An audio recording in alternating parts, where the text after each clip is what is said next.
lot of females want stability. They want to be able to feel like they're secure. They want to live a certain lifestyle. I mean, look at some of the famous and rich people out there that are ugly as sin, that have beautiful women with them. Why is that? It's not because they're in tip-top shape. It's not because they're the sweetest people in the world. It's because they have a lifestyle and they have income that can really change your outlook in life and make you and stabilize your situation. If I had to bet, more women would take the chubby, unattractive millionaire, the hotter women, the better looking women. 7s and above, this is my bet. We're going to do a poll here. 7s and above. So ladies out there that you feel like you're a fucking, if you're a fucking 7 or not. If you're a 4, bitch, you're a 4. Okay? If you're a 2, don't even fucking respond because it doesn't matter. Okay? Nobody's talking to you anyways. You're a fucking 2. Why are you laughing? Those are facts. If you're a 2, I'm sure they got like fucking date mammoth websites or something. I don't fucking know. But my point is, and I'm not trying to be mean, I'm just saying, if you know you're a 2, you're a 2. They have uglyButKind.com. You join that group, you date who you want. Because you can't be ugly and mean. Those are facts. 6-packs are in. 6-packs means you're a douchebag. That means you don't give a shit about your lady. You don't give a shit about... I don't see a lot of rich guys. It's rare. Actually, Wes talked about it. Rich and ripped. A lot of ripped guys aren't rich because they're fucking stupid and they don't know how to make money. They spend all day not eating anything but lettuce and working out all day. Therefore, they only give a shit about themselves, so they're selfish. So they're probably selfish in business. They don't know how to take care of the people. They're definitely selfish with women. That's why they're always like, women are like, all he cares about is going to the gym and rubbing his 6-pack. Why don't you take her on a fucking private jet? Go on an island. I bet that'll fucking moist her a lot faster than your fucking 6-pack. Maybe I'm wrong. But dude, me without my shirt is like seeing Jesus wrapped up in a blanket. It's fucking amazing. You know what I call my body? I call my body a pool body. So from the chest up, dude, I'm fucking jacked. It's like, hell yeah, that guy's in shape from the chest up, yeah. But then when you get out, I got some belly. It's like a dad bod. It's like, oh, he's probably a dad or a grandpa or something, right? That's kind of in, right? That's it. That's why I said like shirt off, chest up. Like I'm a bad motherfucker. So if we were able to like edit this video right here for this podcast, we got TikTok Live, I'd make it a shirtless podcast. We just have to cut it from right here where I just look like I'm all fucking jacked like a tank. How many of you got friends out there, right? And you're having to feel like you're walking on a thin sheet of ice and tiptoeing around to not piss them off, to not hurt their feelings because you care so much about the friendship, you care so much about hanging out, you care so much about spending time, but they don't put in the same effort. They don't put in the same concern. They don't put in the same thought process and being concerned of how you feel. You got to understand, in life, there are givers and there are takers. In life, there are people that go above and beyond and people that don't. Does that make those that go above and beyond better than those that don't? No, it makes them different. Guys, the decisions we make, the things we learn about our decisions, the motivation behind our decisions, how we want to get somewhere, keeping integrity in your morals in place, making sure you're focusing on the prize, making sure that you're wanting to better this earth, making sure you're wanting to elevate people. That's why I'm out here sharing real, authentic, raw information. And that's what the whole show Jason Waller Unleashed is about. Failure is fuel. Losing $400 million hurts. Losing those employees hurts even more. And upsetting and leaving those customers hanging hurts the most. And what can I do with that? Tell you what I can do is I can use it as fuel. I coach people on how to be redundant, not trust your partners all the time. Make sure you look into things. Make sure they do their due diligence. Generac told us so many times, we should have done more due diligence. What they should have done was a national recall. And I became smarter. And look, they ruined my company. God always has a plan. I hate it for these customers. I hate it for these employees. I don't know what that means, what this plan is, but I couldn't control this plan. And that's what dictated me of, hey, sometimes you got to become the storm. So you know what I'm doing now? I'm teaching people not to put themselves in this position. I'm educating people on what to look for in vendors, how to scale their business, how to take failure and turn it to fuel, how to take problems and make it motivate you. We weren't profitable last month. Good. We'll be profitable this month. We got something to strive for. When you get to the top of the mountain, sometimes you get complacent. Sometimes you get comfortable. And for some reason, I flourish when I'm uncomfortable. How many times in this world do we see people all the time come through and they disrupt this world, they change the whole world? I mean, I could name so many people. Martin Luther King, Thomas Jefferson, the list goes on of all of these inventors, creators, Elon Musk. I mean, these people that go out there and they just disrupt the world, they are the storm. There are lots of buffaloes, and I've been a buffalo my whole life, just fighting through. And maybe you're a cow and you got to get to that level, being a buffalo and fighting through and have that buffalo mindset.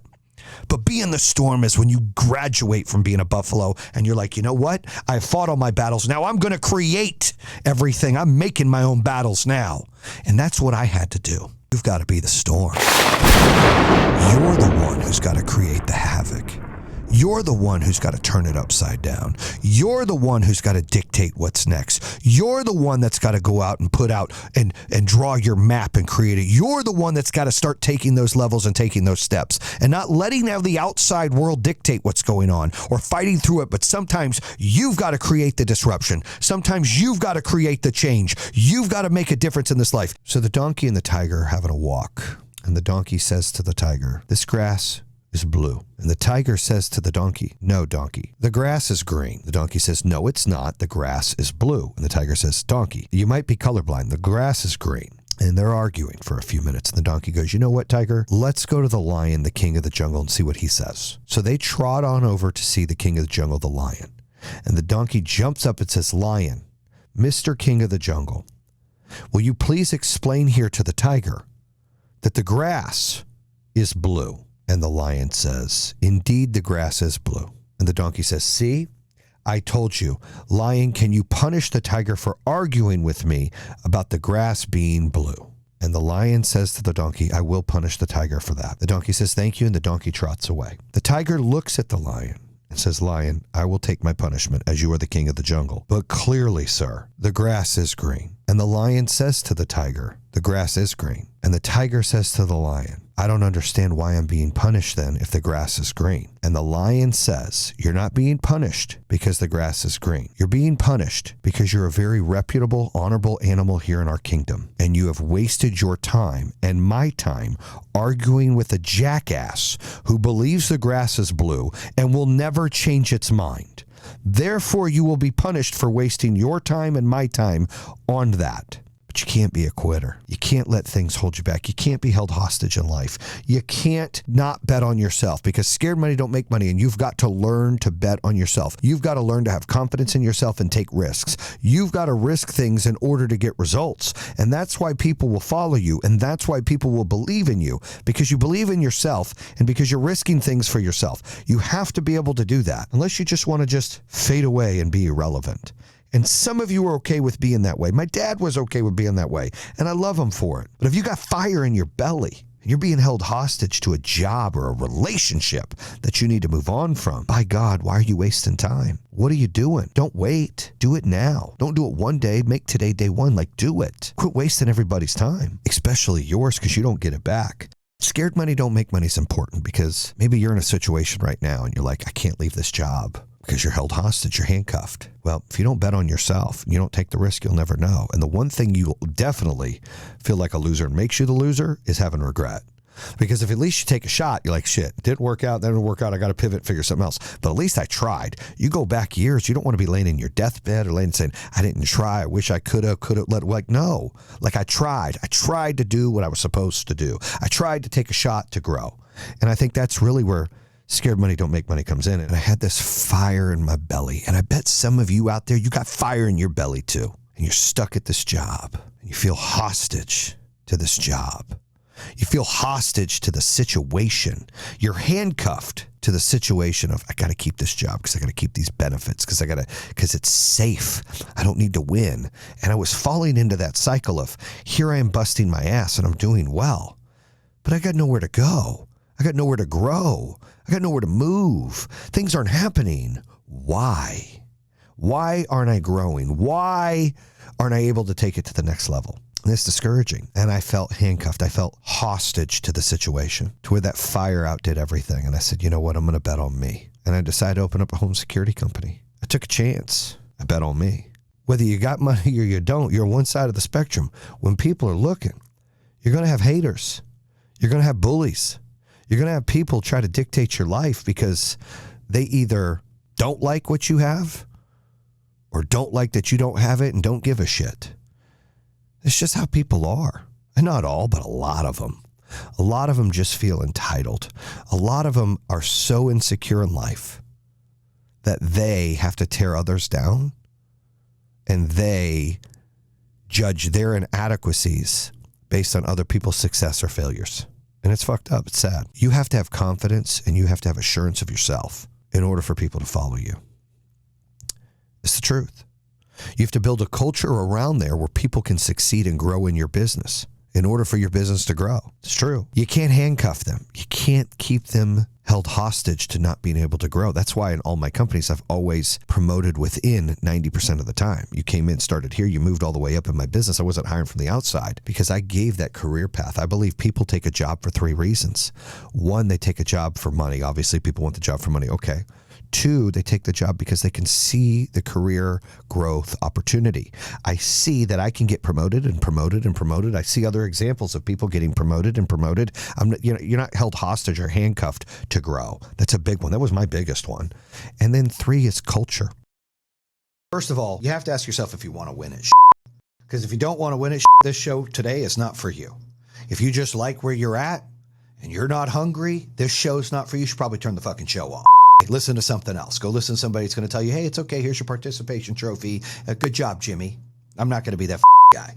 I'm going to tell you that, look, if you want to win, you got to listen to this show. You got to pay attention. You got to write down what the it is you want to win at. Everybody's life's different. Everybody's version of winning is completely different. What is winning to you? First of all, you got to ask that question.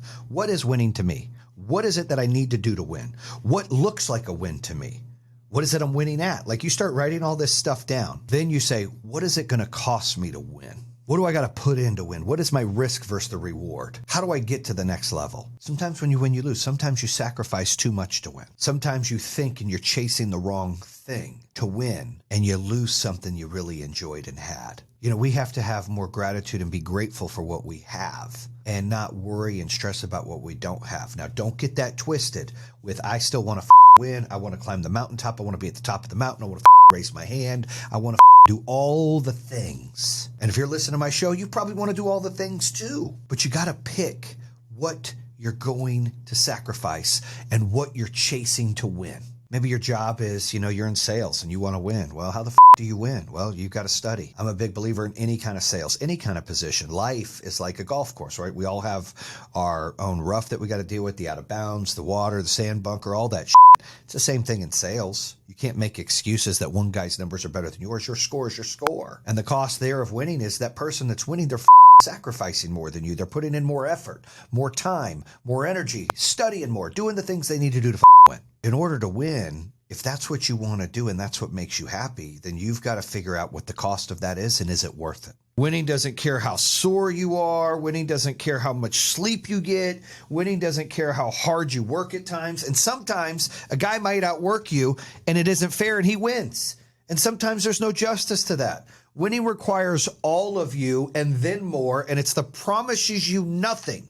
It's a mastermind in your own mind. Fear and doubt in your own mind. It causes setback after setback. So question is about winning. Are you willing to sacrifice everything you've got for the unknown? Are you willing to take a chance and not have what you want?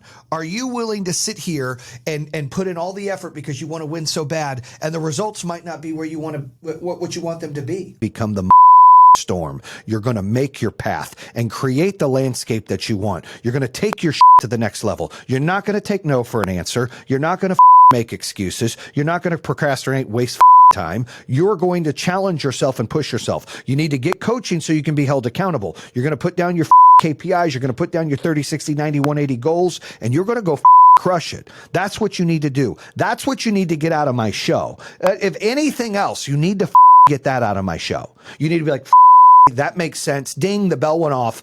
I got to go out there and do this. I don't care if you're a single mom or you're stuck in a dead-end job or you just opened a company and you're struggling or the company is flourishing and you're doing 40, 50 million a year. Any one of those, I'm talking to all of you. You're hitting bumps. Do something about it. And if you're not hitting bumps, then start becoming the storm so you can build the landscape up, because bumps need to come, because after you go through battles, you get blessings. Like, how can I be better? Well, first of all, you got to do a gut check in the mirror and say, how can I be better? What you got to first own your problems. Okay. And 2, you got to talk about your losses with yourself, because if you just lose and you suppress it, you're not learning anything from it. You've got to swallow that and learn from a loss. I'm here to talk about losses. I'm here to say, look, I've been to the top and then had my whole legs cut off and fell to the bottom, and I'm building the back up. That's what the I'm doing. We were spending over $10 million a month on all digital ad spend to get customers. That's right, $10 million a month, $120 million a year. Do the math on that. You ain't met a that spends money like that to grow their business. So I want to take my knowledge and my experience and everything that I've got, my wins and my losses. People never want to talk about their losses. They want to beat their chest. I'm the champ. You a chump. Real men, real strength deal with their losses and hit them head on. Real can talk about it. They don't get all bowed up and like they're badasses on the phone and run their mouth on internet. No. And they think that they're God's greatest gift. I mean, they're all the same. Oh, I get the cars and I'm this guy and I'm yeah, look at me. I've never had money before. I went through that stage, dude. Trust me. Douchebag stage is what I call it. You need to learn to be real with people. They need to understand that not only are you relevant, but that you're relatable. They're like, that could be me.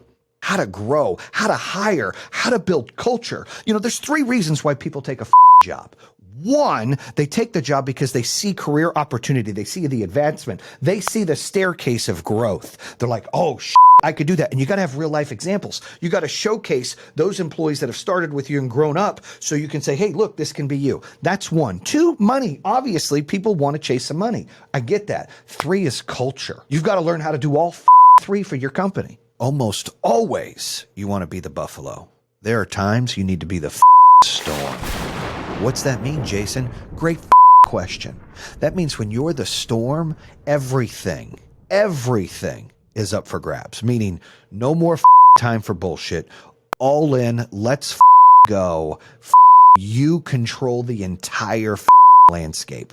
Being a buffalo means you have your map, you're ready to rock and roll. Oh, here's the storm.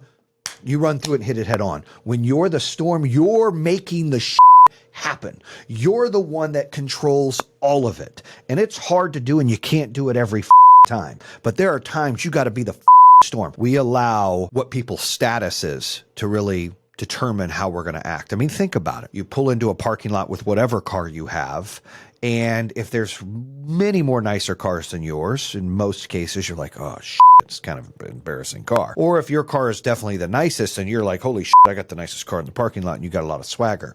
It really and it's sad, but that's the life we live in. You know, people are chasing likes more than they are love, more than they are money. It's like me, which is crazy, but it's the world we live in. And you shouldn't feel like you have to defend yourself because you feel like somebody's better than you. I got news for you. Nobody's better than anybody. It doesn't matter how much money you have. It doesn't matter how much love you have, how much happiness you have. Everybody is fucking equal. And the only way that you can feel better than anybody else is being successful and happy in your own life, meaning you're fulfilled. Because you get to dictate your happiness, not anybody else. And if you're sitting here saying, that's bullshit, I can't dictate my happiness. Yeah, motherfucker, you choose if you're happy or not every day. You choose if you're going to smile. You choose if you're going to fucking accept things the way they are. You choose if you're going to make a difference in what they're doing and what your life is doing. You choose if you're going to fucking step out of your box and fucking do something in life or sit there and take it the way it is and the punch in the face. It's up to you if you're happy or not. It's up to you on how you react to things. You lose 100 pounds, lose it 1 pound at a time. You climb 100 stairs, climb it 1 stair at a time. That's how it works. So you do the same thing for your goals and your appetite for success. And like I said, to me, success is happiness. So success can look a different way. It's not your job title. It's not how much money you made. It's how happy you are. I've seen people working at McDonald's or Walmart or, Bojangles that are happier than a puppy with 2 Peters. That's a weird analogy, but it's what my dad used to say. They're just that happy, right? God bless them. That's success. If they're happy, they're successful. I've seen people with all the money in the world, not happy, depressed, want to commit suicide. That's not success. They're just rich. Success is not rich. Success is happiness and fulfillment. Each person has their own appetite for success. Some people are like, give me the whole fucking menu. I want to eat it all. I want everything. And some people are like, nope, I just want that. And the first thing is you got to know what you want. What does success look like for you? Is success making more money? Is success having more time? Is success getting married?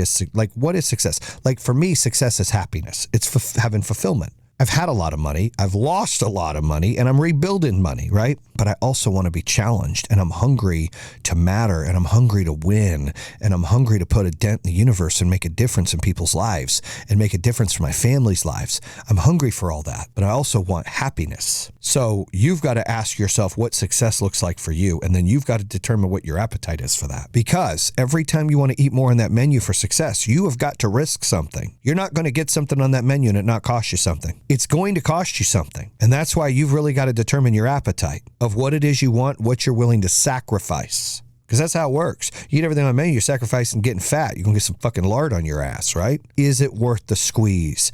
The juice, is it worth the squeeze? Are you getting enough out of it? This is worth this and this is worth this. So I'm willing to do this, because this is what I'd like to do. And I'm okay with sacrificing these two things. But you've got to understand what your appetite is. Because everyone's appetite is different. Some people with an addictive personality, their appetite is unlimited. And when your appetite's unlimited, then guess what your risk tolerance is? It's unlimited. And guess what you're sacrificing? Anything and everything. And that is not the route to win. I got news for you. I fucking love me some me. I love my family. I love my wife. I love my kids. I love my business. I love my friends. I love my business partners. I love my podcast listeners. And I love my followers. But I'll tell you what, I also love me some motherfucking me. So you're not going to hear me go, well, you know, this guy's this because of that. And this guy's only this because of that, because I'm a secure motherfucker. When I walk into the building, I'm the most secure motherfucker. And I'm not the most secure because I'm the biggest, I'm the baddest, I'm the hottest, I'm the richest. I'm the most secure because I fucking choose to be. Because I love me some me. And when you love you some you can go out there and you can dictate what that life's like. You can go out there and make a difference in your life and not fucking feel insecure and try to tear people down and start to treat other people's success as your failure or your failure as their success.